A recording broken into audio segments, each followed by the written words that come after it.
Show me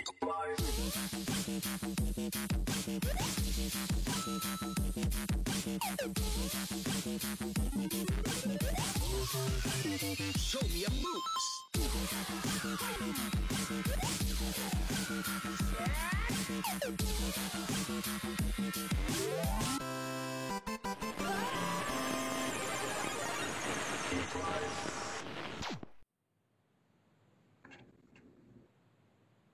And good evening, all you lovely Pokemon trainers and shiny hunters, and welcome to another episode of Geek Life, your source for all the nerdy news you need to know. If you're new to the show, we're about a 2.5 hour mashup of all the pop culture news you know and love. We talk about TV, movies, video games, and apparently glitch-ridden interviews that we accidentally botch.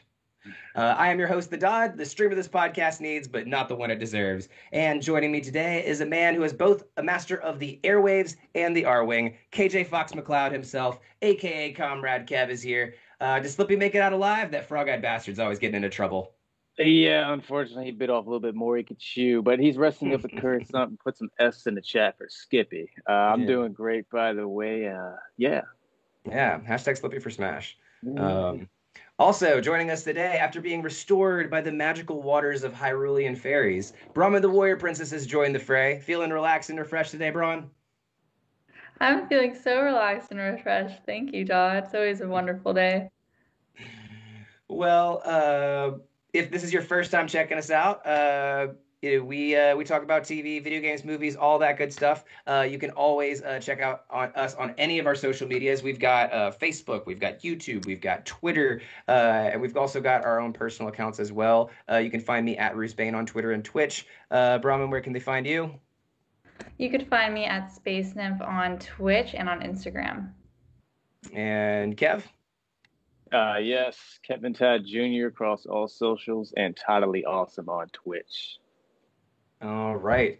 So before we get into the rundown, what have you guys been binging lately? What's been going on? All right. So I am finally caught up on Mandalorian. And oh my gosh, chills and tears. Chilly tears. Ooh, okay. No spoilers for anybody that haven't seen anything yet. But yeah, what a rewarding experience. I mean, Jon Favreau, he just doesn't seem to make mistakes. And it's absolutely crazy. Brahman, what about you? What's been your content indulgement lately? I've kept on watching Queen's Gambit. I'm a little farther into that show. Also been playing a lot of chess and Breath of the Wild. Same here. As Jake would say, Queen's Gambit is so hot right now. But I was playing chess before it was hot. No one believes me. But like chess before it was cool. Hipster chess. I was too, Brian. Ironically enough, me and my girlfriend found a bar that had a chessboard in it, and we had been obsessed ever since. And then next you know, this show happened. And we're like, what? Anyway, you're ahead of the curve. Anyways, me and Brian are ahead of the curve. All ahead of the curve, yeah. Well, we've got an excellent show planned out for you guys today. Braun, hit us with that rundown. All right. First, let's hit resume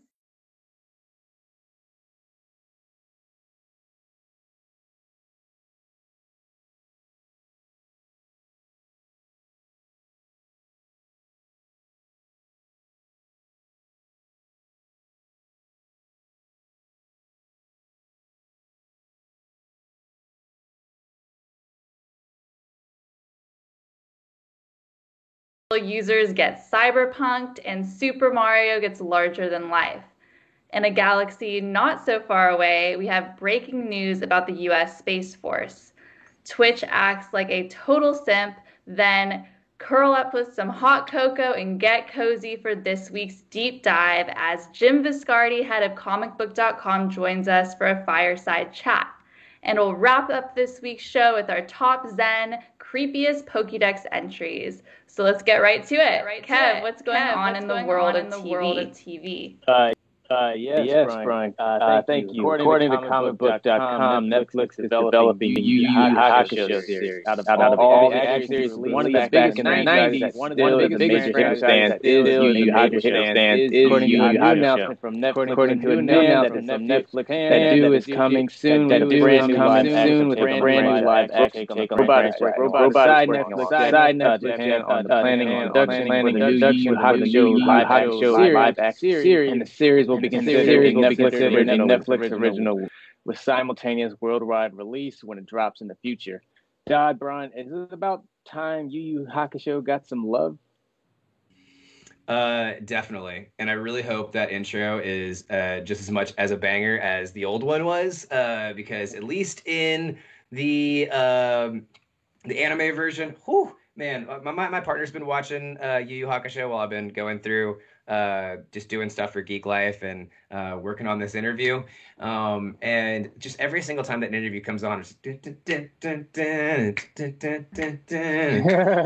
that's really all I'm hoping for with it. But in all seriousness, Yu Yu Hakusho is an amazing anime and an absolute classic. I hope that they're able to bring it justice. But Netflix has done terrible with bringing animes justice. What I was going to say. Sure. Yes. So I mean, they had William Dafoe as a Shinigami, and they still were able to fuck up Death Note. And Death Note is a one-season anime, a very classic story. You already had it written out in front of you, and you still fucked that up. I don't know how you like.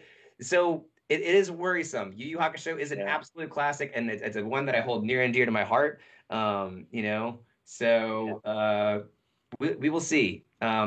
Just fingers crossed. Just banger intro. That's all I can hope for. When has there ever been a good live action show or movie based off of an anime? I can even bring you back to Dragon Ball Evolution if you remember that piece of work.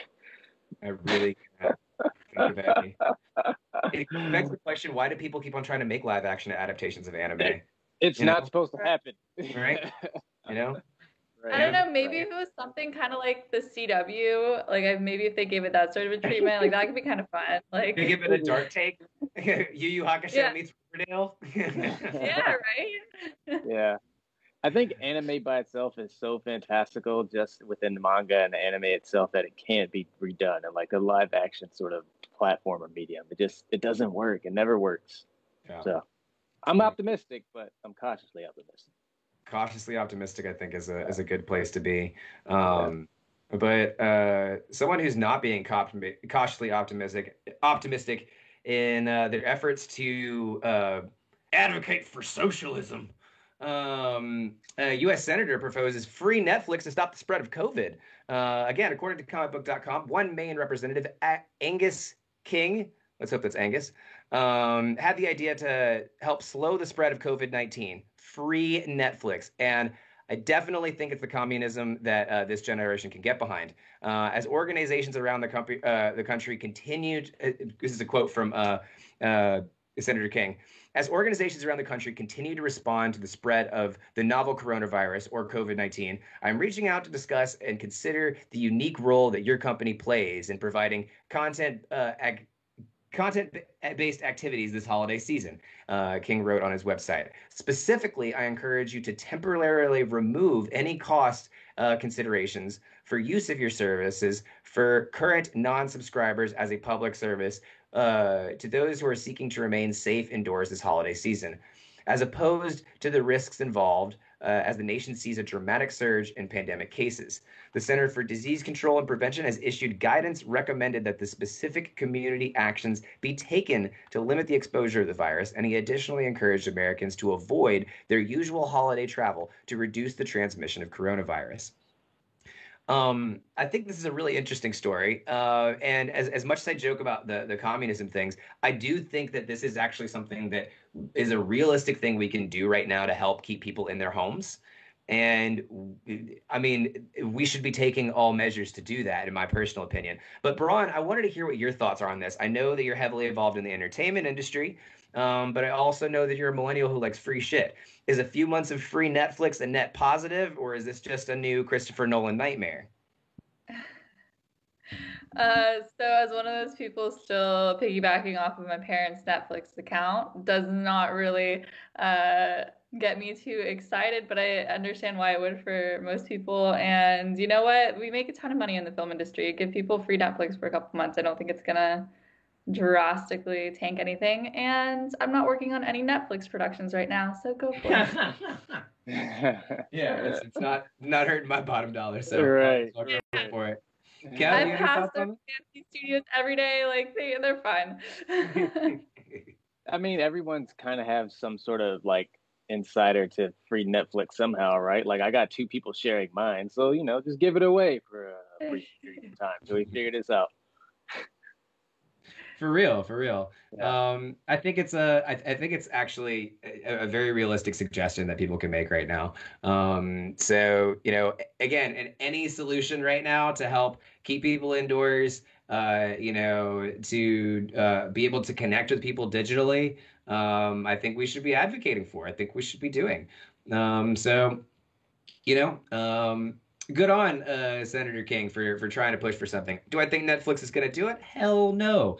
They're like, No. we've got people indoors at home. Yes, we're going to nickel and dime for every service. Who cares if Right. it's something essential? Who cares if it's something that's going to help keep people inside? Our goal is to keep people inside. We're Netflix, That's true. That's true. Mhm. They once So- were quoted as saying their biggest competition was sleep. So For real. For real. Well, we had to keep it light in the TV headlines because we got a lot of other news today. But moving right along into movie news, Snyder may get a theatrical release with an R rating. Kev, you got the details on this story. Tell us a little bit about this. right. While Zack Snyder's Justice League will be making its debut on HBO Max in 2021, Snyder himself thinks it might get an R-rated theatrical release, complete with an F-bomb dropping Batman. Here's one piece of information nobody knows. The movie is insane and so epic, and it's probably rated R. That's one thing I think will happen. That it will be an R-rated version for sure, Snyder told EW. We haven't heard from the MPAA, but that's my gut.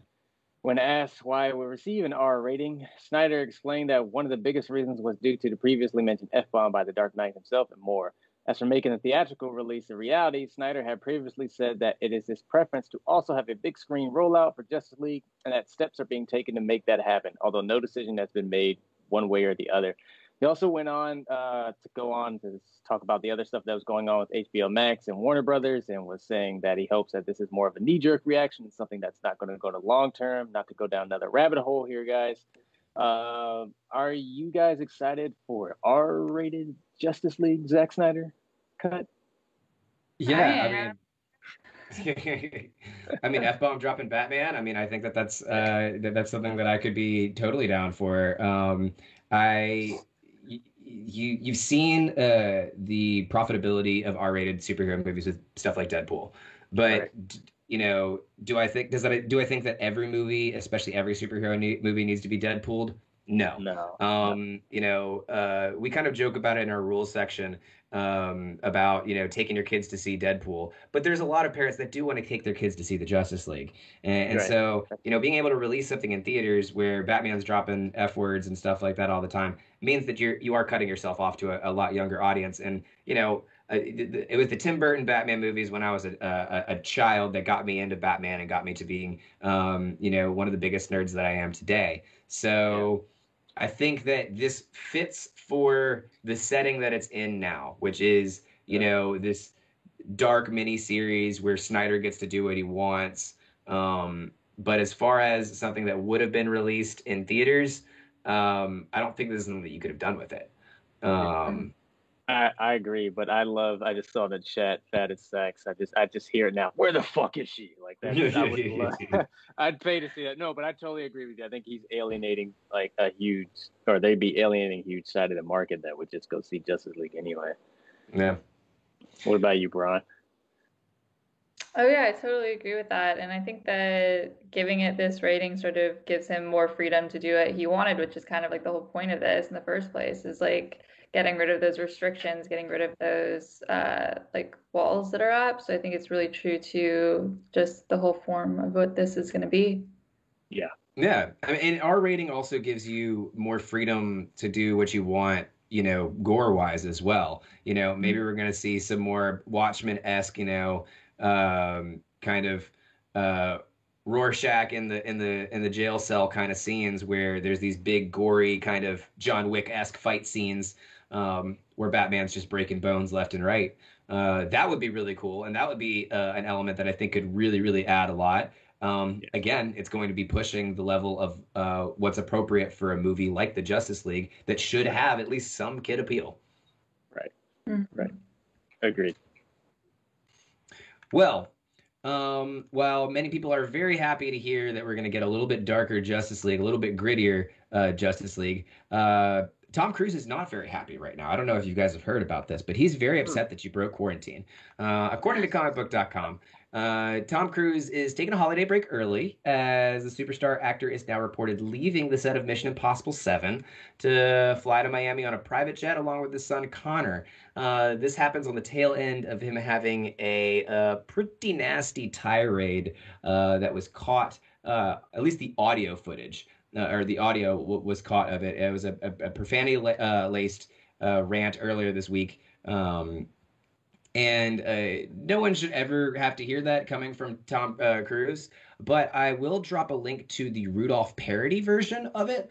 It's just a lot cuter, version of it. I'll just drop that in chat right there. Oh, no, that's the wrong button. Boop-a-doop-a-doop. Oh, hold on. But yeah, no, I'll drop this in chat for you guys. He was pretty much a jerk, and then actually, they had this kind of, hey, Tom, you can't be going around cussing at people and saying, we are like that all of Hollywood is looking to us, and you just can't be doing this shit, man. And like 2 days later, he did the same thing. So if you listen to the rant, he goes on about all this shit, and it's really, honestly, to me, it gave me some really icky Hollywood elitist vibes. But Tom Cruise, he makes it want to seem like the world is looking up to entertainers for hope. And I just want to make this clear. And Tom Cruise, if you're tuning in right now, no one's looking up to entertainers for hope, okay? We're looking up to entertainers because we're bored, all right? There's a big difference there. Yeah. Being bored and looking up to you for hope. So just calm down off the soapbox. What do you think about this, Kev? I'm a little bit split because I'm like, good job, Tom Cruise, holding people accountable for not following COVID protocols. But then it's kind of sort of the influence behind it. It's not necessarily public safety, but we got to get these movies out because they're looking up to, it's. I think it's coming from the wrong person. I think that's what it is. It's kind of the right message, and it's not necessarily coming from the best person. But I mean, kudos for holding people accountable for not following quarantine protocols and COVID safe restrictions. So, I mean, hey, if it helps, us stop the spread, I'm fine with it. Mm-hmm. Yeah. I mean, we definitely don't want people breaking quarantine protocols either. I mean, like he is mad about people breaking quarantine protocols too. Right. Let's be clear on that. Wrong. He's right. Kind of wrong. The way he's coming out about it is certainly shows you kind of a difference in how he looks at himself probably versus how everybody else does. Yes. Again, watch the Rudolph parody. It makes a great point of all of this, okay? And it's in very cute little claymation style. So just put Tom Cruise in that little 5'4" box. But that's not all we've got going on in the world of movie news. The next story is a little bit sadder. While the Mando finished off with an incredible season finale featuring, let's just say, a very rewarding ending. Unfortunately, another Mando met their season finale as well. The original Mandalorian actor has passed. Brahman, you have more on the story.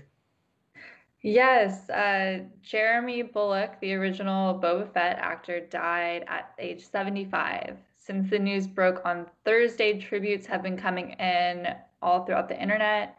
On the Star Wars' official Twitter account, they both acknowledged Bulloch's incredible performance, first appearing in the 1980 Empire Strikes Back, and said, quote, he will be remembered not only for his iconic portrayal of the legendary character, but also for his warmth and generous spirit. Dodson, what is your favorite Boba Fett memory, and what has this pulling at your heartstrings?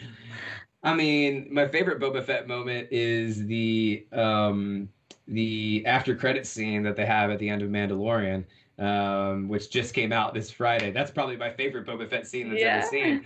But beforehand, Boba Fett was just a cool guy that stood in the background, and he didn't really have much of a role. Jon Favreau has done a great job with the Mandalorian and bringing more lore of what Boba Fett is and where the whole Mandalorian lore comes from. But it's always sad to see one of the Star Wars actor, the original cast, go. They've lost a lot of them. Many of them are people you would never recognize because they're like, the person who would play R2-D2 or Chewbacca or something like that. They were always wearing a mask or something else like that. But of course, Carrie Fisher, rest in power. It's definitely sad to see. I think probably my favorite moment would have to be this new Mando scene that we have going on now. If I had to go back to the old Mando, then it's definitely him flying around on a jetpack right before he gets eaten by the giant Sarlacc pit. Spoilers for those of you who haven't seen Return of the Jedi. Yeah. What about you, Kev? Yeah, it's kind of sad. This is like a childhood sort of icon for me. I loved Boba Fett as a kid just because he looked cool. I mean, I wish he had more screen time, but just like his backstory and some of the canon stuff that's part of the Star Wars lore is pretty incredible. And spoiler, we're getting a Boba Fett series, so that's all I'm going to say. So I'm super excited for that, but R.I.P. Jeremy Bulloch. Yeah, for real. Well, moving right along into the world of video games, we got to start with the obvious, and probably the reason for the name of the episode right now. Talk about what's going on with CD Projekt Red and explain the situation to us, Kev. I love that graphic, by the way. Holy shit. I think that's from the actual game. Anyway, I'm going to keep doing this, beating this dead horse, because I think I started it first. Are we being cyberpunked? CD Projekt Red has been offering refunds for the console version of Cyberpunk 2077. Sony pulled the game from the Sony store, and we've got news from the inside, guys. Frustrated and angry staff fired questions at the board during an internal video meeting Thursday that opened with management apologizing for Cyberpunk 2077's disastrous launch, according to two people who were present. It was a fitting atmosphere for a company whose slogan plastered on posters all around its Warsaw office is "We are rebels." Developers asked blunt question about the company's reputation, the game's unrealistic deadlines, and a relentless overtime in the months and years leading up to the game's December 10th release. Surprising that the crunch didn't work out. Cyberpunk 2077 is one of the biggest games of the year and has been a financial success, selling more than 8 million pre-orders and notching sales records for PC games. But players have found the game full of bugs, particularly on the last generation PlayStation 4 and Xbox One consoles, sending CD Projekt shares plummeting and leading fans and critics to describe Cyberpunk 2077 as unfinished. CD Projekt stock fell 12% in Warsaw Friday, punctuating a steady decline this month that has wiped out games for the year. One employee asked the board why it had said in January that the game was complete and playable when it wasn't true, to which the board answered that it would take responsibility. Bullshit. Another developer asked whether CD Projekt's director felt it was hypothetical to make a game about corporate exploitation while expecting that their company has overtime. The response was vague and non-committal. Guys, what is going on here? Well, we know what's going on here. Greedy pubs did greedy things, and developers were developers trying to be, and they got in the way. And now you have this shitstorm that is Cyberpunk 2077. And watch as capitalism gets in the way of a game that's making fun of capitalism. God damn. You can't write that. Just running on his PC. Do what? Jake says it's running fine on his PC. Right. Yeah, that's the one thing. For PC players, it is fine. Like Well, they're just like they're like, I don't know what's fine. going on. It's a whole Just- mirror world. Right. Well, that's the thing. It's just fine because they still have bugs too. Like I've seen the T poses for people's characters. Like I've seen like someone doing the T pose through a car while they're riding around Night Oh City. yeah. So, There's but I been think some great glitches. All the nudity glitches. There's been more nudity glitches. There's a nudity glitch where like when you're driving a car, you sit up on top of the car and your pants come off. And then like there's shirts that you can buy for female characters where your tits just pop right through. And they're not meant to be that way. Like, you know, like I get it if you were like trying to do like Cyber Slut 2077, but you know, that wasn't what they were going for. Yeah. So it's really, really funny. The nudity glitches though are my favorite. Hey, free the titty, you know? But we see this time and time again where a game of this magnitude is just never ready, and then the publishers, because I knew what they were thinking. Hey guys, it's the holidays, and the new consoles came out. We have a whole mess of market share that we can just capitalize on. Mm-hmm. And they did, and then it ultimately is going to bite them in the ass. I'm hoping that the actual game that is supposed to be updated, released, whatever you want to call it, in January and February works out, because it's not looking so great for CD Projekt Red. And I feel so bad for the developers, because I know what the developers are thinking. Because if anybody has ever worked with developers or knows a developer personally, they're always rushed. They're always working extra. They're always like, is this done yet? And it's like, no. Because the people asking them these questions about when it needs to be delivered and how it needs delivered has no fucking idea on how to develop most of the time. Right. Yeah. It's a really sticky situation. You know, one of the things I find really interesting, and I actually talked about this when I was watching Comic Book Nation's podcast recently, because they've been starting to stream live on Twitch. You guys should go check them out if you guys are interested in that. But they were talking about CD Projekt Red and the fact that both PS4 and Xbox are giving refunds for this game and not just being like, hey, you know, too bad, so sad, you bought the game, it's on you kind of thing. Right. Mm-hmm. You know, when you look at that, that's such a big move. That's such a big power move for the customer to be able to have that kind of thing. And when you start looking at stuff like the HBO Max decision and how weighted that is towards the customer, and even the Justice League Snyder Cut, how much that was weighted towards the customer, and how much power that has been regained in there. I think that you know, of all the things about Cyberpunk, you can look at that as like you know, this is a new shining example. This is new territory. I've never seen a game that has had this big of a launch that offered refunds for the console systems because they were poor quality. No, you know, I've never seen that happen before. No, I don't think it's ever happened, because it says it right there in the disclaimers. When you buy a digital version of the game, that's it. You don't get a refund. Apparently, there's been enough outcry and disappointment and dissatisfaction that they've had no choice. So, and the fact that Sony actually just took it off the store, like, that's huge. Yeah. That is absolutely huge. Well, while Sony's taking stuff off of the store, Nintendo is adding new things to the store. We've got Among Us news. Tell us what's going on with Among Us, Bronwyn. Yes, Among Us is now set to be among consoles. The popular multiplayer game is now available on Switch. For $5, you can acquire Among Us from the Nintendo Store and be able to play the game cross-platform. And for all of you Xbox users out there, shout out to Kev and Jake. The game will be coming to Xbox in 2021. As of now, the game is offered for PC with the Xbox Game Pass for PC, but starting next year, it will also be available for Xbox Game Pass for console. So that's pretty exciting. I know I'm pumped that I won't have to play it on my tiny little phone anymore. I'm going to get it to the Switch. Maybe that'll improve my playing, but I don't know. You guys could find out when we do our next Among Us. You got to figure out how to do tasks, Bronwyn. Like, one of the things is if you guys are interested, it'll jump you right to the moment. For some reason, when I went to add the bit in our bio, like, you can go, you'll see a little Among Us character down there, and if you click on that, it'll take you right to our video where we're playing Among Us together. where one of our fans, Littlest Nelly, just starts sussing the hell out of you, and you're just like, I'm sorry, I didn't know how to do the tasks. I still can't figure out how to do it. And I was like, yeah, that makes sense. Like, if we ever get in that situation again, I know that it's not Bronwyn. She's like, I'm standing there for way too long. Like, yeah, I don't know what I'm doing. So I think if you just practice tasks, you'll be great, you know? Yes. Yeah.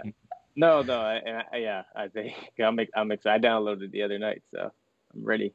Yeah, ready. And it's hard playing on mobile, man. So I understand it. I understand the struggle, Brian. That little thing with the maze with your fingers. I don't think people playing on mobile or playing on PC or whatever understand how hard that shit is. You can't move your finger, and if you like slide a little, it's yeah. So when I'm on the Switch, when I'm playing Among Us on the Switch, it'll all be fine. Yeah, there you go. I'm gonna do my task so good. Exactly. It'll be so much easier for you. Yeah, just murk them. Well, no easy way to transition into this unless you're, going down a green pipe. Miyamoto hosted a tour of the new Super Mario World. This week's Nintendo released a very special Nintendo Direct where we got to see some of the first glimpses of Super Nintendo World. And I will say the previous pictures of this did not do it justice. I got to watch the Nintendo Direct, and it was pretty incredible. You got to see a lot of different stuff. You got to see, a cafe with little toads that are working in the background. They do it like, so you have like LED screens back there, and you can see like it looks like you're looking into the back of the kitchen, but there's little toads running around back there, and they're like falling and stuff, and it's adorable and cute. But what's really cool is that they give you this little power band, and there's like mystery boxes throughout the park that you bump into, and you play games through your phone that interact with the park. It's a really, really amazing experience. The place looks absolutely amazing. There's exclusive merch there that also seems to be a factor as well. They showed off a little Mario figurine that's able to like walk on its own without batteries. Like you push it on the ground and it like walks like Mario. It's cooler than I'm making it sound. It's so cool. Oh my gosh, yeah. I had a chance to watch it too. Yeah, you gotta check it out. What did you think of the little Mario guy? Oh my gosh, so cute. And what like was the cherry on top of all that was just seeing how excited Miyamoto was, like, and how delightful he is. And it's like you can see he's just in awe of his creation and just the kindest, most genuine person. I just want to like be there with him. As Littlest Nelly is pointing out in the chat, the best part of the Nintendo Direct was him referring to Mario and Luigi himself as Mario and Luigi's dad, where he's like, "Okay, guys, sorry, Dad has to go do work." There was a really cool part in there where where he's going through like an underground level, and you go through a passage where you run into Bob-ombs, right? Yeah. And what they do is then you end up going through a tunnel, and you can hear the sounds of like when you shrink in Mario, right? Yeah. And when you go on to the other thing, and when you get into the next room, everything is like ratio-wise double the size. So you feel like you've shrunk down. And it was really, really just a cool thing to see. And it's just a really cool thing to see it come together. I think that it's made me feel like Japan is the place I want to go to when like COVID's not a thing anymore and we can start traveling again. Just to check out Super Mario World. It's going to be opening in February of 2021, which seems a little bit early than usual for us. But remember, Japan doesn't have the same problems with COVID like we do. So they might be able to open at a little bit earlier times. And, universal mask wearing doesn't inhibit their freedoms. So they do a little bit better. Those kind of situations. But Miyamoto also mentioned that Universal is working on similar attractions coming to the US and Singapore, which couldn't get me any more excited than I possibly am now. But is there any Mario game or character you would like to see brought to life in a theme park like this, Bronwyn? Who would I want to see get brought to life? Well, I always really loved the Toads, and I thought how they brought them into it was really cool. Also, Bowser, because he is so big and scary, and like I want to have those like kind of scary interactions with him. think that would be really cool. I don't know, I want to bring some of the booze in there. Maybe have sort of like a haunted mansion type ride with the booze would be really cool. Oh yeah, like Big King Boo and stuff like that. Chain Mhm. Chomps would be a fun one. That seems like a ride. That should be like a one of those big Yeah. carousel rides or something like that, or like bumper Mhm. cars or something. That'd be fun. Yeah. Well, they did show off the Mario Kart racers a little bit. They didn't actually show like people getting in and doing it, but they showed how it would work, and it's basically like go-karts with like an LED screen that you wear on top that kind of allows it to be like you interact Uh, virtually with the shells and all that kind of stuff. Honestly, if they just made a go-kart course that had, fucking Koopas and pipes yeah. and stuff like that on it, that would be enough. You could make a budget Super Mario World, and I'd be super impressed with that. But I think they've really gone above and beyond, and it's something that hopefully, if you get a chance to go to Japan and check out, it's going to be something super exciting. Yeah, from the pictures in the video, it doesn't seem real. Like it doesn't like it Right? does. It just seems like it's all fake. But so I can't even imagine how surreal it must be in person. Yeah, I need. Oh, I mean, any of us can leave here. But anyway, that's another topic. But yeah, I'm Right. super excited for this. I When we're want to not ride a banned Yoshi. from traveling to Japan, maybe we'll go there. Facts, facts. um, well, moving on into our other news, and we actually got a good bit of other news this time.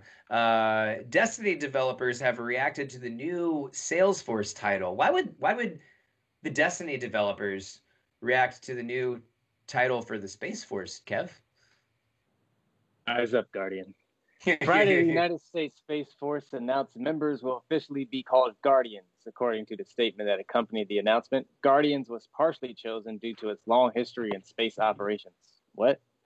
Anyway, according to a statement that accompanied the announcement, Guardians was partially chosen due to. Oh, sorry, I read that wrong. She would expect the name is producing a wide range of reactions, including many making note of Destiny. For those that don't know, in Destiny 2, player characters are called Guardians who defend Earth and humanity from cosmic forces. Pete Parsons, the CEO of Bungie, the makers of Destiny, was shocked by the announcement, as were many that worked at the company, as one tweet eloquently put it, OMG. Guys, are you ready for the Guardians to protect us from the darkness? Okay, Is this real I'm life? gonna go on a little rant here for a second. Go Bear with for me. it. Okay. Wait, before you do, there's a caveat. So Yes. I have a friend named Thor. His real birth name, his real given name.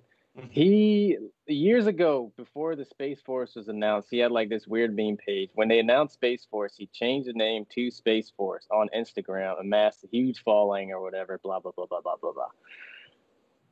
His favorite game of all time is Destiny. That's Right. So the irony in here, yes, that's it. That's all. That's all. He's I a want to real say. life So he- guardian now. There you go. He's super thrilled. But yes, go on your rant. So when I started this show, I thought we were going to talk about TV, movies, video games for the most part. We added an other section because sometimes there's fun stories, right? That we wanted to cover that seem kind of Geek Life related. I might as well just add an alien section to Geek Life Yeah. because we've been talking about fucking aliens and Space Force and Guardians. And, last week we were talking about how someone's like, oh, yeah, no, the Galactic Federation's a real thing. Yeah, no, we've been trying to keep it from Donald Trump for a good minute because we thought he'd spill it out to the public. But no, we figured now's the time to come out about this. And the CIA is like, oh, that's crazy. By the way, UFOs are real. And we're putting lasers on our fighter jets. All of these are stories we've covered on Geek Life over 2021. So I don't know what's happening, but it feels like there's a subplot that we're not being told about right now that's going on outside of Earth in a very sci-fi-esque way. But anyways, that's my rant. Yeah, it's a little weird. It's very weird, but I don't know. I think it's hilarious. I love the comedy behind it. Right? Right. I mean, as long as it remains a comedy line and we don't get invaded by the Covenant, I think we'll be good. For sure. Well, in other news, Twitch is making some real simp moves. Brahman, you got the info on this. Tell us what's going on with that. So Twitch partially bans the word sip Earlier this week, Twitch held a live town hall meeting in which various issues regarding policy changes and features around DMCA, sexual harassment, ads, and other pertinent issues were discussed. But what really grabbed everyone's attention was Twitch's decision to ban words like simp, incel, and virgin when used in derogatory contexts. So let me cover our asses by stating I do not mean any of these words in a negative way, and Twitch is totally not acting like a simp virgin for putting restrictions on free speech. Wink, wink. Twitch's COO, Sarah Clemens, explained that this new rule outlaws other person's perceived sexual practices, which includes negatively targeting another person with sexually focused terms. Emotes with these terms will also be removed. Dodson, do you think the PC police have taken it too far in this instance, or is this justified? Well, no, I definitely think that at least, okay, so virgin I can understand, all right? As much as I don't like it, if someone's asexual or something else like that, they have a different kind of sexual preference, kind of demoralizing them for that, I think is something that crosses a line. As far as the term simp goes, though, I think that is too far. Mostly because the internet is full of simps, and these are the people. The simp is a term that's been used to combat the misogyny of the Twitchverse. That's basically what it is. You know, if we can classify somebody as a simp, that differentiates him from, you know, some of the other people that might actually be supporting female streamers, supporting streamers that you know may use their sexuality or their visual appearance to bring in more viewers. I mean, that's what Twitch is about. You know, at the end of the day, there's tons of guys. You know, I see it on a lot of my Twitch networking sites.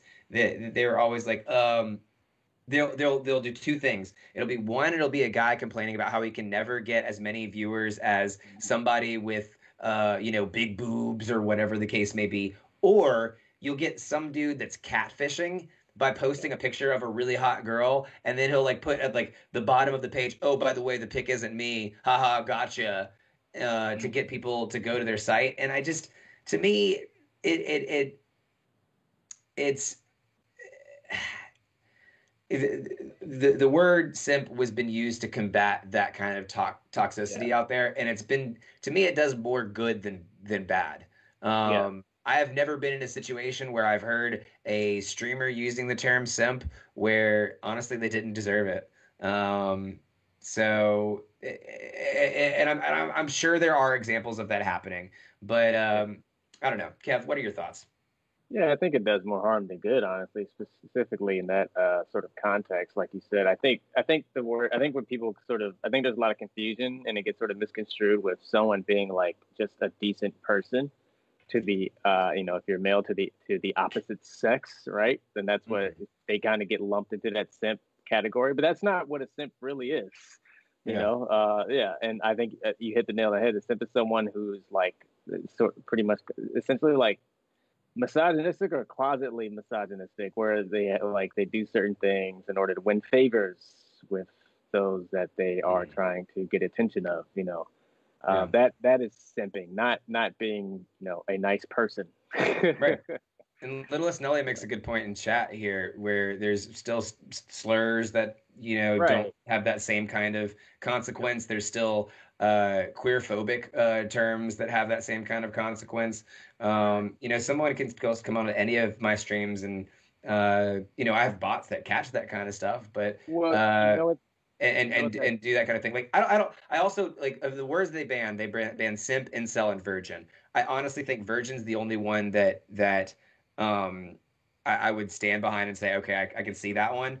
Incel and simp have both been used to combat toxicity that exists out there. And incel does have a derogatory context, but also incels are a problem. Let's be honest here. And I'm self-proclaimed too. Right. Right. Yeah. Incel is a self-branded title. There are plenty of asexual friends that I know that would never consider themselves an incel. And so, that's just my thoughts on it. And also too, I wonder if the word choice, like you said, Nelly mentioned in the chat, there's still all these other slurs and words that don't have the same amount of focus. I wonder if they chose these three because majority of their top streamers see these sort of incidences a lot more, which sort of speaks volumes to, I guess, a whole nother topic of, who's watching what, and what streamers are kind of being, favored in a way. Like who's being protected by these? Yeah. Mm-hmm. Right. Yep. Well, moving right along in transitions that I can't quite figure out yet.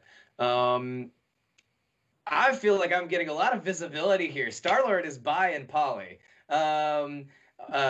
Peter Quill is shown in a polyamorous bisexual relationship in the latest issue of Guardians of the Galaxy in an adventure titled I Shall Make You Star-Lord. Guardians of the Galaxy number 9 finds Quill spending amongst 150 years in a strange land named Mornis, where he befriends a pair of humanoids, the female Adrena and the male Morse, eventually entering a relationship with both of them around the 12-year mark. It's unclear if Star-Lord's bisexuality is displayed in the comics and will be incorporated into Chris Pratt's portrayal of the space adventurer in the upcoming James Gunn depicted Guardians of the Galaxy Volume 3. Now, I was super excited about this news. 1, I'm polyamorous. 2, I'm bisexual. 3, Star-Lord, I love space cowboys. Okay, I love Guardians of the Galaxy. It's always been one of my favorite things. And like, if there's one trope out there that I flock to the most, it's the space cowboys. It's Han Solo. It's Mandalorian. It's Outer Worlds. It's the few space cowboy characters that they've had go through in Star Trek. It's Peter Quill. It's Star-Lord. Like all of those characters are the characters that I love. That's probably my favorite. A tropish character to see in a story, right? Are you sure you're not Star-Lord, Dodd? I know, right? Right? It's just too on the nose. The other interesting thing that's to me about this story is Chris Pratt is he's not necessarily a homophobe, but he's a very outspoken Christian, and he has had past with distancing himself from homophobic organizations. Now, he always claims whenever any of these instances happen that he didn't know about it, and he's not that kind of Christian kind of thing. Mm-hmm. But I would definitely like to see him be forced into a position of, hey, we want this character to live up to the comic standards. We want this character to be bisexual, and it's either you play the character that we want you to play, or, I guess, let religion get in the way. But I would hope as an actor you would never have a problem with playing a character that just because of their sexuality. Yeah, that's true. That's true. That's the ultimate test for them too, right? Like, okay, if you are these things, well, here you go. Have this. Yep. Yeah. Homophobia adjacent, as Littlest Nelly says. Brahman, what do you think about this story? I think it's awesome, and I definitely see that within the character. I do hope that they bring it into the mainstream so that it can reach a larger audience, and not in the mainstream in the sense of bringing it into the movies. And I think that would be great representation to have. It fits his character. I think it would be really awesome. Yeah. It's good to see. Well, that about wraps it up for our headlines. We're going to take a short 10-minute break. But before we do, we want to say thank you for all of the love that we've been receiving here lately. War Siren is here. Ilvis is here. Littlest Nelly is here. Sag Gaming, Caperdoodle. We had Viscardi Vendetta in here earlier. I don't know if we're still here around. Doomsday. Thank you guys so much for showing up. The Fattest Sacks, there you are. So yeah, Cowboy Bebop, Elvis, you're absolutely right. I haven't gotten into much Cowboy Bebop yet, but it's definitely one that I want to dabble into. Other bisexual space cowboys that I love, Captain Jack Harkness. Yes. Any Mal from Firefly, we know he's bi. Come on now. Yeah. Come on now. We only got one season. We only got one season, but we know that was coming. All right. Just saying. Sure. Thank you so much for the 100 bits as well, Nelly. We've also been tricking out our bio, guys. If you get a chance, you're watching us on Twitch, go check out some of our new features. If you don't want to donate to us, definitely check out our donate page. There's some cool graphics there that we have for you guys. But yeah. If you guys like what you hear, make sure to drop us a follow, drop us a like. You can follow me on my personal at Roos Bain. Where can they find you, Brahman? You could find me at Space Nymph on Instagram and Twitch. And Kev, where can they find you? Kevin Todd Jr. and Totally Awesome on Twitch. All right, we'll be back right in 10 minutes with our interview with Jim Viscardi and our top 10 creepiest Pokedex entries. So stay tuned. We've got plenty more to come. Who's that Pokemon?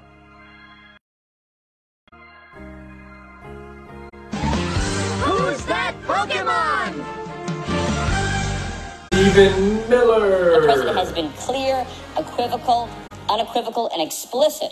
Tired of this happening to you? Oh, cool, yeah. All right, y'all. I appreciate you coming out to the stream tonight. I appreciate the support. Thank you to all 2 of y'all. What? Yeah. All 2 of y'all. Them Pepe hands, though, not a good look. Welcome to the Geek Life Live Discord server, the Nerd Herd. We're a community of content creators and streamers, and here we're all about providing great content for viewers and to provide support for growing content creators and streamers to showcase their work and grow their platforms. So, want to surround yourself with like minds? Consider joining the Geek Life Live Discord server. Welcome to the Nerd Herd.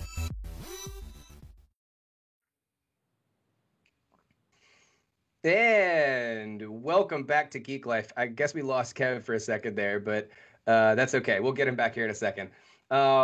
This week, we got the once-in-a-lifetime chance to interview one of the biggest nerds in the industry, Jim Viscardi of comicbook.com. It was an incredibly insightful conversation, about an hour long, that we were only able to record a solid 10 to 15 minutes of due to technical errors. Yeah. Now, while this was definitely disappointing, we are looking on the bright side here. I mean, we still got the chance to interview Jim Viscardi, and there were a few clips we were able to salvage. We wanted to share every minute of the interview with y'all, but of course, since we can't, we're working with what we got. The interview started off strong. Luckily, we were able to salvage that. Go ahead and play that clip. Greetings, nerds and Poke fans, and welcome back to Geek Life, your source for all the nerdy news you need to know. Tonight, we have a very special treat. That is right, a wild Jim Viscardi has appeared for our very first ever fireside chat. It is an absolute honor to have you, Jim. How are you doing today? Thanks for having me. Doing all right. It's a bit of a gloomy day in Tennessee, but look, I'm here to just talk nerdy. Yes, and we're super excited to have you. For those of you who don't know who Jim Viscardi is, he's the executive director / executive editor. I don't know, your Twitter page is a little unclear about this, just as running things for comicbook.com, but basically it. Most importantly, he's the host of A Wild Podcast Has Appeared and co-host of a Comic Book Nation's podcast, as well as just working for comicbook.com in general. If you haven't heard about comicbook.com, Kev? Yeah, comicbook.com is an entertainment media company passionate about larger-than-life characters, celebrities, and entertainment franchises, from movie, TV news, to comics, anime, gaming, and franchises like The Walking Dead, Star Wars, Star Trek, Netflix, and WWE. Comicbook.com speaks to a genre of fans that eat, sleep, and play amidst today's pop geek culture. With more than 50 million monthly unique visitors and 14 million social media followers, whoa, huge numbers, Comic Book is the fastest growing pop culture entertainment brand in the U.S., maintaining double-digit audience and revenue. Yeah, man, I gotta change that traffic number. We're almost double that now. Boom. Ooh, sorry, wow. I didn't mean to show off like that. Well, no, it's funny because it's one of those things when we started Comic Book.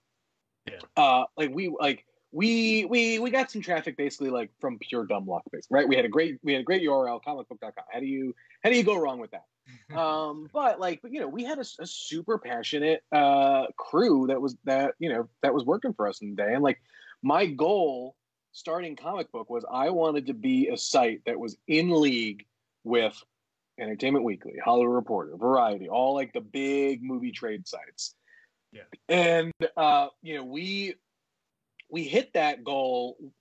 We hit the goal kind of like once last year, and then this year we have basically been in league with them. And so, like, just for perspective's sake, those are sites that are doing 25 to 30 million, U.S. visitors a month. And we're right up in there, kind of with them. And so you've got a few other sites. Your Screen Rants are at like 15 to 20, and then a few other sites obviously kind of fall down. Like IGN is generally around the 20 mark, 16 or whatever. So, but like those things, like I wanted to like basically take our little nothing site and be one of the big dogs. And 5 years later, all right, here you go. Oh, wow, guys. And while y'all were ragging on him for flexing, comicbook.com's exponential growth over these past years is definitely worth bragging about, in my opinion. Yeah, after some introductions and stage setting, we talked to Jim about how he got to where he is today, his story, if you will. Yeah, he starts off by explaining how he was a nerd from the get-go. His influences are very familiar to me, as I share many of them. I think we also have a clip of that. Look, I grew up a nerd in the sense that my first brush with comics and superheroes and all that came from all those 90s cartoons, right? So Spider-Man, Batman, even the bad ones, right? The Iron Man one, the Hulk one, Fantastic Four. All right, here you go. Kev. He goes on to mention Captain America, particularly the death of Captain America and the Civil War storyline is the one major event that really brought him into comics. But the story of Jim's career path doesn't start with comics, but rather a stuffed teddy bear. That's right. Jim Viscardi first started off working for a small Build-A-Bear shop in his local mall. When his friends were working at Abercrombie and Hollister, Jim was stuffing teddy bears with his shirt still on. While that didn't seem like a career path to much, that all changed when he went to college at the Big Apple. And he requested a transfer of stores and ended up on Fifth Avenue. We have a clip of that as well. On Fifth Avenue, right down the street from Louis Vuitton and Saks Fifth Avenue and whatever. It was a crazy, crazy time. Yeah. And so, I was there basically my entire college career, and I got to do some pretty crazy stuff when I was there. So if you haven't been to a Build-A-Bear, don't know much about Build-A-Bear, obviously it's, find a stuffed animals are unstuffed. You stuff them up, stick a heart inside, fun dance, dress them up, the works. They also do birthday parties, lots of them. And so on Fifth Avenue, they had a whole, the party business was a huge, huge part of what they do. And I found myself kind of taking that over. And so, but like I said, being on Fifth Avenue, like you get a wide gamut of people, including Hugh Jackman, James Gandolfini, Brad Pitt, and Angelina Jolie. You would think the craziness would stop there, right? Kind of like a dream gig to land as a college kid. You would think he obviously peaked, right? Well, you'd be wrong. The opportunity for an internship at Marvel opened up, and Jim jumped at the opportunity. Here he is talking about it. I need an internship. Do you mind putting me in touch with Jim McCann, who was the PR person at the time? And I didn't hear back. And I was like, oh man, that sucks. But I was just impatient because then like basically a week later I heard back saying, hey, sorry for the delay. We just wanted to make sure it was cool if we could pass along, your info. Yeah. Sure enough, I get a response back. I shoot Marvel my resume, and like Jim McCann was actually on his way out, transitioning to another position. Sure enough, I got the job, and I was like, "Oh, sweet!" And then I wouldn't let them get rid of me. So I had the opportunity to do 2 internships, and I'll tell you what, the time that I was at Marvel was probably one of the wildest times to be there because it was pre-Disney acquisition, but it was like on the cusp. He went on to talk about his time at Marvel and why exactly it was such a crazy time to be there. I mean, think back just to the time right before Disney bought Marvel. There was a lot of stuff happening. He got to write press releases for fan favorites like Miles Morales, who has become so popular that he has his own video game that I've been playing a hell of a whole lot of. And it was far better than the original. Keep in mind that he started college in 2005 and graduated in 2009, meaning he was there for, the legendary Iron Man movie and the highly, highly underrated Edward Norton Hulk film and the launch of the MCU. After discussing his time at Marvel, he begins talking about comicbook.com and how he began growing it. The original idea came simply from the opportunity to grab a site with great SEO, but as the site began to grow, so did the network, and people wanted to be a part of it. Here's a part he's a part we were able to save where he talks about how Brandon Davis joined the comicbook.com family. He had not graduated yet, and sent a video reel of him just doing like a news recap, kind of show, and said, I will do this for you basically for free. And I was like, well okay, we're going to pay you.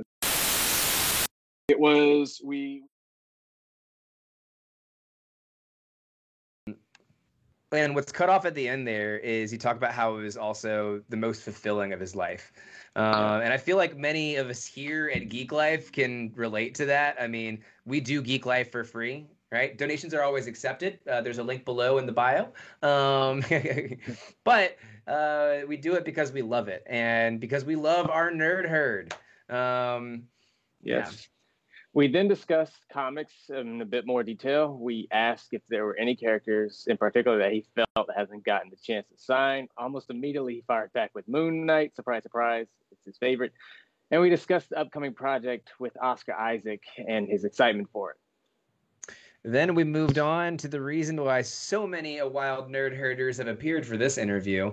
Pokemon, specifically his work on A Wild podcast, has appeared. He took the opportunity to flex on us with a base set holo rare Charizard. Couldn't tell from the camera if it was first edition or not, but as well as a reverse holo, it's super duper impressive. With everything going on in the world of Pokemon, we talked to him about what he was most excited about and what made him start A Wild podcast has appeared. Here is some of his response here. So Pokemon Go, that craze that kind of dipped down a little bit. And not that it would, there were still millions of people playing Pokemon Go, but the Pokemon fever wasn't there as much. Right. Yeah. Right. And so we started the show, and we just started to see that there was still very much a hungry audience for Pokemon stuff. It was a franchise. It's a franchise that going on 25 years and is multi-generational. And so for it to be as big as it is again now just kind of blows my mind. I totally understand and know that these things ebb and flow, and there will be a time where Pokemon will fade a little bit again. But for every time it fades, when it burns hot again, it burns hotter. And God, it has been so crazy to see the stuff going on with the trading card game, right? Like those old cards and those basic stuff. Yeah. I mean, you've got cards. You had a Shadowless Charizard first edition PSA 10 card sold for $350,000. And then Kevin brought up his goddamn binder full of first edition sets again, but at least this time he didn't slap it on the table this time, so I'm thankful for that. Yeah, I didn't want to sort of discourage our guests. Anyway, as we continued the Poke convo and we talked about how he formed his team for the podcast and how being a father has changed his experience as a Pokemon player, he also talked about how his relationship with his daughter and other parents on the show has helped him create A Wild podcast that's appeared into a podcast that the whole family could enjoy. Some real wholesome shit that we wish we could show y'all. For real. After we got done talking about Pokemon, we discussed some of the current headlines, and we would be remiss if we didn't talk about the HBO Max controversy. Bronwyn, can you give us the details on what the HBO Max controversy is for those who might not have tuned in?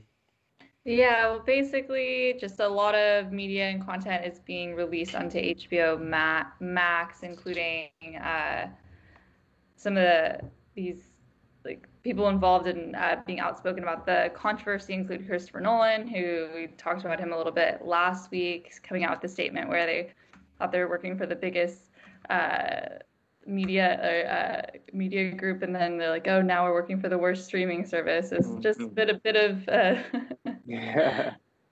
changing in the how this media is being presented. So this is what Jim Viscardi had to say about that controversy. But there's plenty of those, and so by saying Wonder Woman is going to be free of charge if you sign up to HBO Max, there's going to be plenty of people who sign up to HBO Max to watch Wonder Woman, and we'll probably forget to cancel it until May of next year, right? And then by that point, there'll be another big movie out, and they're like, oh well, I might as well keep it. And so that's where it feels like a gotcha kind of thing, but that's where they know they're going to make their money. And while we weren't able to get in the recordings, we discussed the current debacle with Cyberpunk. Kev, how would you describe Jim's thoughts on CD Projekt Red and everything going on with Cyberpunk?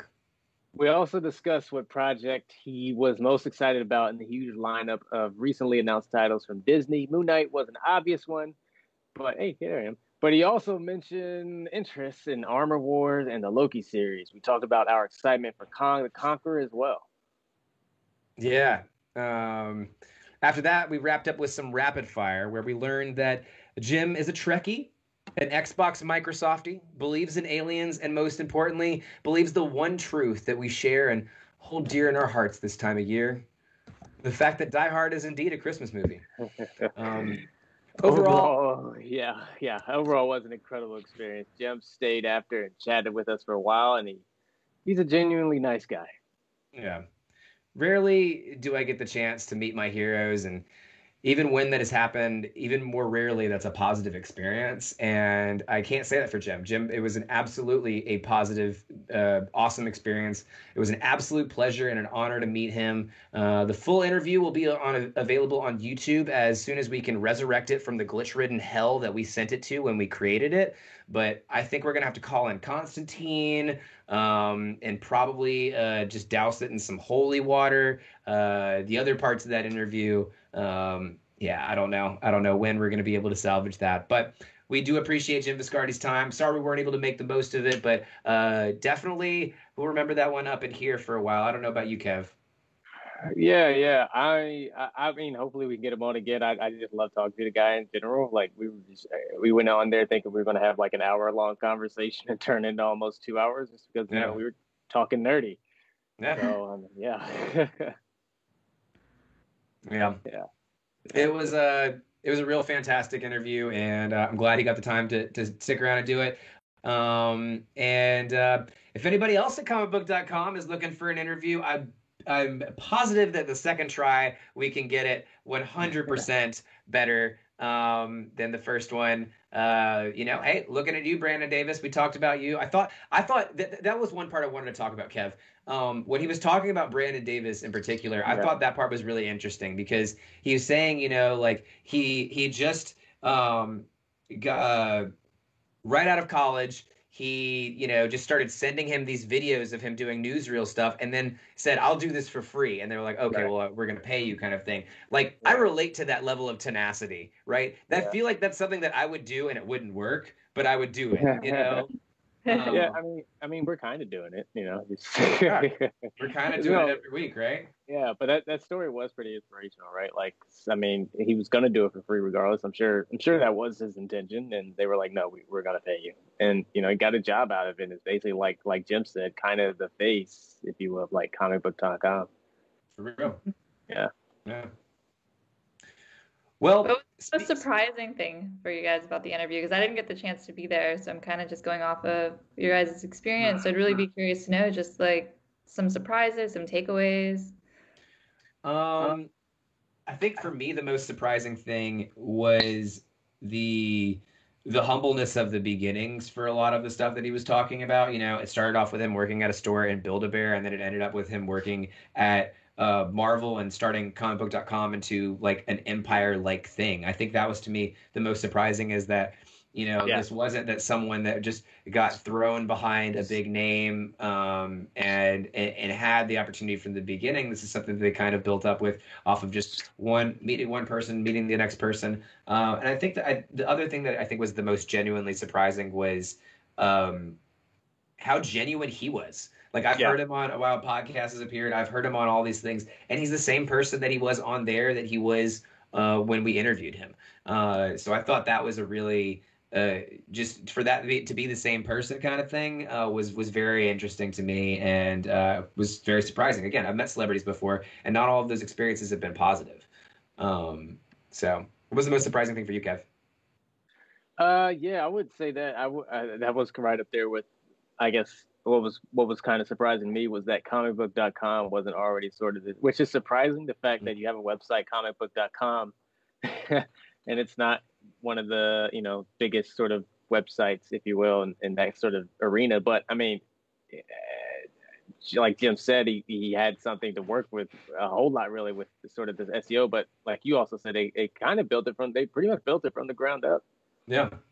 Yeah. And I think being inspired by Viacom and all that other stuff.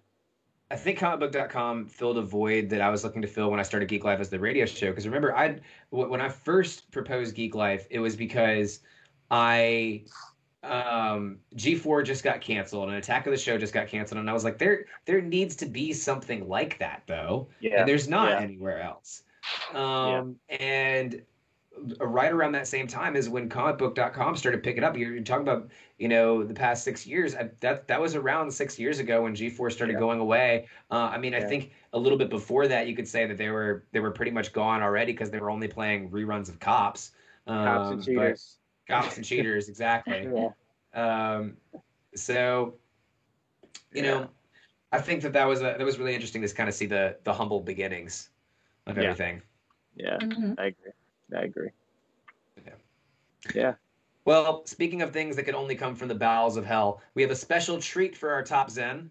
In honor of Jim Viscardi, we decided to create a Wild Podcast has appeared friendly countdown.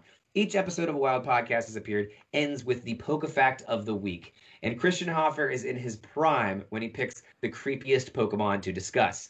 I will say that he has missed some that I would like to point out. For example, like if you're going to have a conversation about Jinx and you're not going to talk about the episodes that were banned because it looks like blackface and why they had to change the color of Jinx, like you're missing out on some really big, interesting facts that should be discussed there. And I think we're going for like the PG rated version, and I don't want that. I want the R rated version.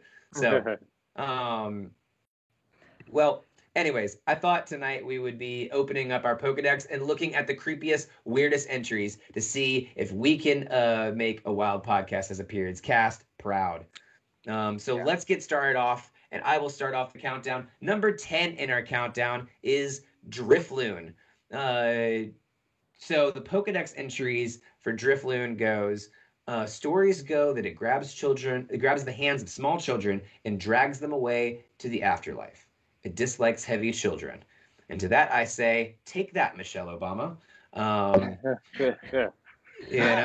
For once it has a benefit to be the hefty guy. Definitely a creepy idea that you could have a ghost balloon that just comes and picks up small children and just, fly away. It's like if Pennywise's balloon was sentient. Yeah, that's true. That's true. When we were doing the fact that this is something that takes children away to the afterlife is on number 10. Like, I mean, Jesus, it's going to get pretty dark. It's going to get real dark. You just casually said that, and I think you casually said that because you're jaded at how many fucked up entries there actually are. It is. And we had to choose 10 out of the whole list that we had here. Right. I mean, this is literally, again, a sentient version of Pennywise's balloon. So, Brahma, what do you think about Drifloon making number 10 on our countdown? Drifloon, yeah, pretty freaking creepy. I don't want to see, even as an adult, I don't want to see a Drifloon coming at me in the middle of the night. Almost as scary as seeing the next Pokemon come at you in the middle of the night. For real. Number 9 on our countdown, Brahman, is Kadabra. Tell us why Brahman makes number 9 on our countdown. Why Kadabra makes number 9 on our countdown. No, I'm number 1 on the countdown. I'm in the scary Pokemon. You wouldn't be number 9. So Kadabra, this is what it says in the Pokédex about Kadabra. a theory exists that this Pokemon was a young boy who couldn't control his psychic powers and ended transformed into this Pokemon. Yikes, that is a little boy trapped in the body of a Pokemon for all eternity. And this I found super interesting in the wake of the Kadabra news that we talked about last week, I believe. So this Pokemon was actually based on a real person, Uri Geller. He's a famous illusionist and self-proclaimed psychic, but he threatened legal action over this specific Pokemon. To give you a little recap, due to Geller's likeness being used, especially in regard to his famous spoon trick, as you can see, Kadabra is holding a spoon. Kadabra has been unable to appear in print for the last 20 years, so that meant no Pokemon cards.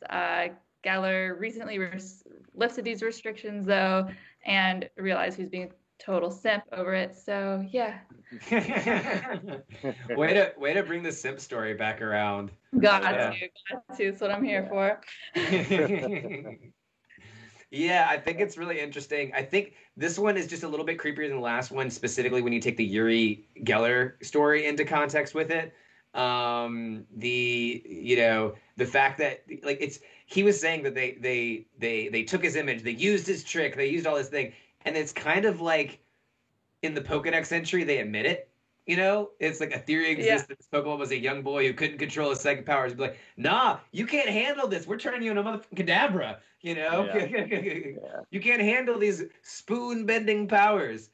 And so the fact that Kadabra could one day become a reality is, I think, one of the most terrifying things that lands him at number 9 in the countdown. But he's not quite as spooky as number 8 in our countdown, Scarecrow Pikachu himself. That's right, Mimikyu is number 8. Tell us why Mimikyu makes number 8 on our countdown, Kev. Yes, Mimikyu, Dad. This would have made number 1 or 2 for me, maybe. It's definitely high up there. But a lonely Pokemon, Mimikyu is always covered by the sky. It is unknown what Mimikyu's true appearance looks like. Since the Pokemon is weakened by sunlight, there's rumor that the veil is used for protection. It's believed that seeing its true form will cause a mysterious illness or even a painful death. Because of this, Mimikyu will become agitated and violently stop anyone from attempting to look underneath its rag. Mimikyu's disguise is modeled after Pikachu because of the popularity of Pikachu-style merchandise, thinking that its disguise would allow it to make friends with people. As a quote from the entry goes, its actual appearance is unknown. A scholar who saw what was under its rag was overwhelmed by terror and died from the shock. Yeah. It's basically Five Nights at Freddy's version of Pikachu, is what Mimikyu is. That's a very accurate way of putting it. Hey, I spend a lot of time in this realm. Okay, I have my jokes. But no, Mimikyu is definitely a spooky one, especially if you watch any of the anime and you hear Mimikyu's sound. Like if you heard that sound in the middle of the night, it's like. And if you heard in the middle of the night, that would terrify me, Yeah. And it's basically a sentient scarecrow doll. So, like, what's more terrifying than that? Yeah. It is very creepy. Jeepers Creepers, Pokemon. Yeah. For real. Yeah. If you're watching us on Twitch right now, we understand that Kev's going in and out pretty frequently, but we are just doing our best. So bear with us. Number 7 in our countdown is Frostlass. And I wanted to make sure that Frostlass got some appearance on this countdown for sure, because Frostlass is a really creepy Pokemon. So one of the Pokedex entries that we have here says the soul of a woman lost in the snowy mountains possessed an icicle, becoming this Pokemon. The food that it relishes is the souls of men. Now, Frostlass is based off of an ancient ice demon in Chinese folklore, and so that's why Frostlass has so many of these femme fatale kind of qualities. But other entries for Frostlass say that it actually freezes stray hikers and decorates its cavern with the frozen corpses. So not only is this, a ghost of an ice witch kind of thing that just travels throughout the mountains, but also any stray travelers that walk by, it'll just freeze them and make them into their next couch, have a little kind of Mr. Freeze meets Jeffrey Dahmer kind of situation going on. So something that you definitely wouldn't expect in a Pokemon game, and it's one of those things that they don't want you to think too hard on for sure. Yeah. Don't worry about the creepy ice Pokemon that eats your soul. Don't pay any attention to that. Worry about the ice Shinigami we slipped into Pokemon, right? Right. Don't worry about that. The death siren that we snuck in there with ice powers.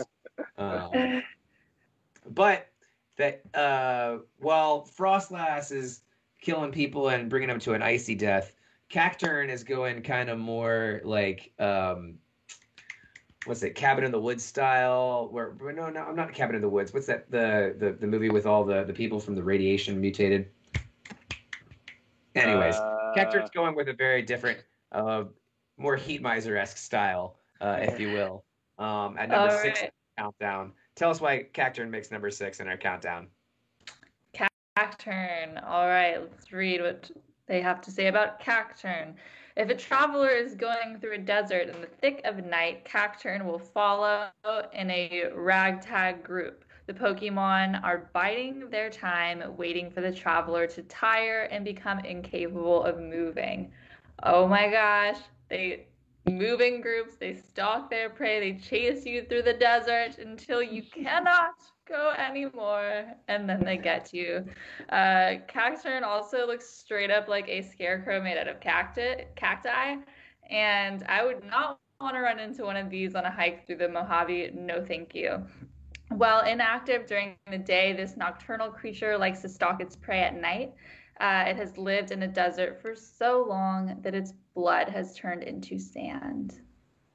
Oof. That is weird. Sandy blood? Mm-hmm. That's weird. Yeah. So, like, if you, like, slice open a Cacturne like a samurai, it's just going to, like, start bleeding out sand? Yeah. I think so. Yeah, that's weird. That is super duper weird. And especially seeing him, like, in the middle of the night, just, like, encroaching on you in the desert, that would creep me the hell out. Just, It makes sense why it's so, like, crotchety and dangerous, too, right? Like, I mean, I hate getting sand everywhere in my shoes and stuff, so it's got it in its bloodstream. No wonder why it's hurting people. Right. Yeah. It just wants to get its blood in between your shoes. To be fair, it never said what it did once the travelers got tired and incapable of moving. Maybe it brought them back to good health and rested them up, fed them. Yeah. It doesn't say that, and then it gave them a massage. Like that would be really nice. Right. It never said it ended in tragedy and murder. It's very likely, but you never know. You never know. Again, we're playing whack-a-mole with the video streams up here. We're probably going to switch to a different video streaming studio here for the next show whenever we get that going. But we're going to be moving right along to number 5 in our countdown, which is Drowsy. Yes. Kev, tell us why Drowsy makes number 5 in our countdown. As the entry says, Dodd, if your nose becomes itchy while you are sleeping, it's a sure sign that one of these Pokemon is standing above your pillow and trying to eat your dream through your nostrils. Completely normal sentence. Drowsy is able to put people to sleep and can then sense the person's dream. This is so it knows what kind of dream it would be eating. Delicious. It has certain preferences for the dreams it eats, and it is known to love fun dreams and becomes ill from bad dreams. It'll rarely eat the dreams of adults because they're all terrible, as the dreams of children are seemingly tastier. Drowsy remembers every dream it has eaten and may show past meals to a person it trusts. What the? It eats dreams through the victim's nose, so it is said that Drowsy is standing over a pillow while they are dreaming. Guys, has your nose ever twitched in the night or itched? And have you ever had that thought? Is there a Drowsy trying to eat my dreams? I don't know what it is about the thought of your dreams being sucked out through your nose that creeps me out more than anything on this countdown. Like, that's why Drowsy got so high up there, because I was like, can you just imagine if you woke up and like, hey, no, it's not the good old sleep paralysis demon. No, it's a fucking Drowsy trying to sleep your fucking weird ass dream about how you forgot to pay the electrical bill in your underwear, fucking through your nose, and it's just like, thanks, bro. I imagine it also sounds like who's the guy that played Penguin and Always Sunny, and Danny DeVito. Imagine Drowsy sounds like Danny DeVito too. Oh God, Drowsy Freddy Krueger-esque with this. So yeah, it's pretty terrifying. Right? Yeah. What do you think about Drowsy sucking your dreams out through your nose, Bronwyn? I don't know. I think I would take that over the sleep paralysis demon. That is just not fun. I'd rather see a drowsy than an ominous dark shadow trying to eat my soul. That's true. You know, I was thinking, I was like, maybe it's a good thing because it'll eat the bad dreams, but it only likes your good dreams. So that means you're probably only left with bad dreams. So it's pretty fucked up when you think about it. Yeah. So like you're having a really awesome dream where, you know, you're going out, you're doing your thing, you're having fun, you're flying over canyons. I don't know what a good dream is to have or what you can say on stream as a good dream and not sound weird. You know, that's you. So being cautious or get banned. Yeah. So, like now, whenever I don't remember my dream, though, I'm just gonna think of Drowsy and be like, "God damn it!" Yeah, oh, yeah, you're right. You're right. There it is. He was slurping it up through my nose. Oh God, phrasing. Yeah, I don't know why, but that just to me, and like the snout too. You know, he's got to use the snout to eat the dreams in some way, shape, or form. So like he's just gotta like you're just gonna wake up and it's just gonna be. He's like, you know, pop right off, and oh man, that's just, that visual to me just is very creepy. Stewing a line of dreams right out of your REM cycle. Right. For real. Real. Well, not quite as creepy as number 4 in our countdown. Number 4, Duskull. Duskull can pass through any wall no matter how thick it may be. Once this Pokemon chooses a target, it doggedly pursues the intended victim until the break of dawn.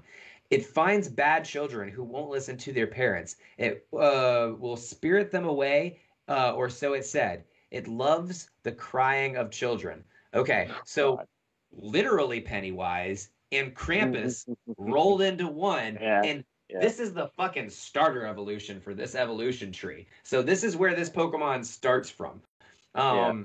Why I think this takes a bit more than some of the other ones is like, while Drifloon is, you know, stealing kids on the regular, right? You know, at least, you know, you can get some heavy duty boots or, you know, a couple extra Big Macs and you're good to go.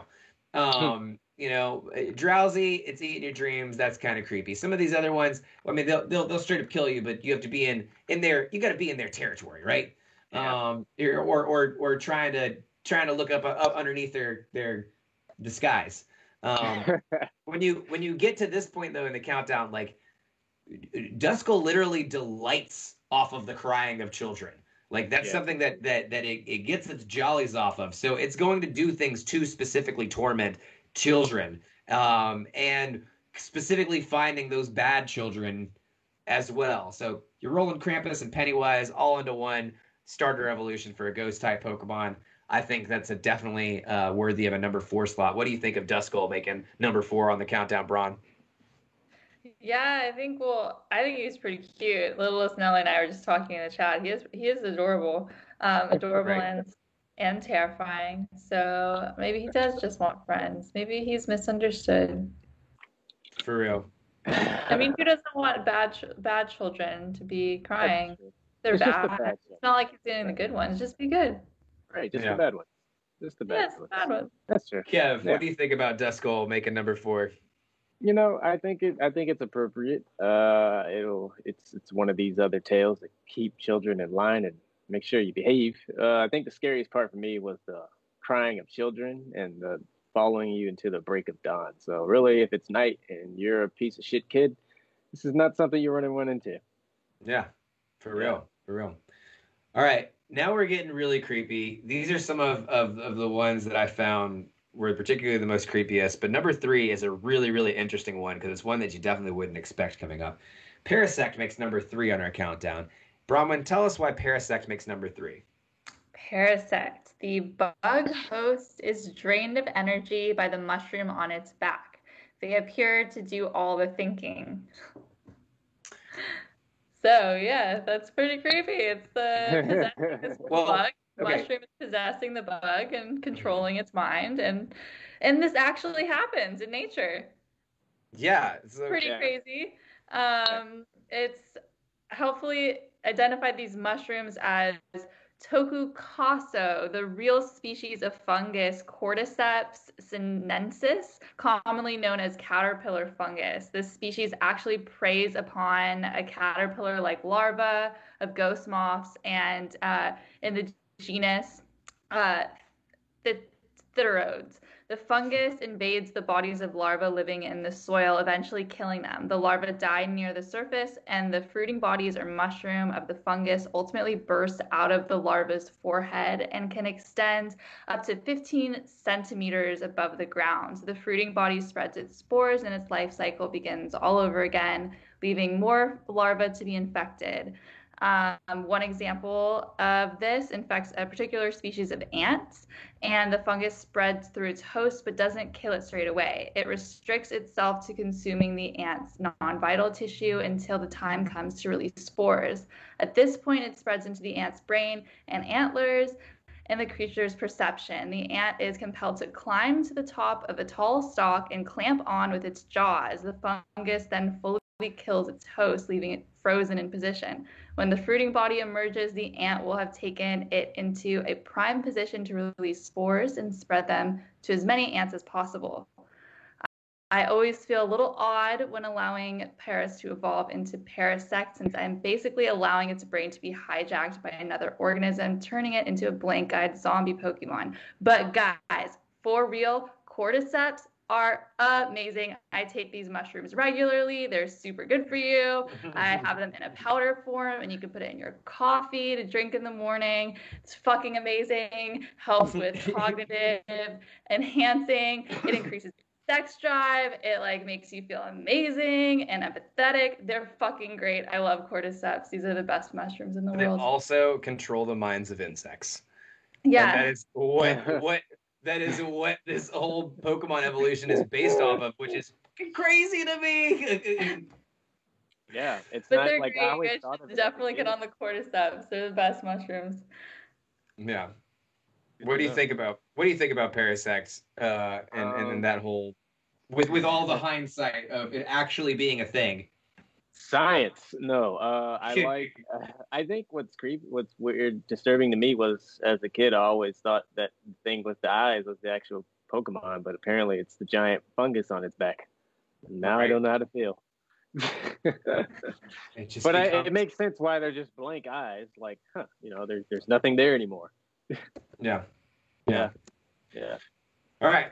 We're getting to the real creepy ones. Number 2 on our countdown. This one always bugs me because almost all of its Pokedex entries are like this. According to Phantom makes number 2 on our countdown.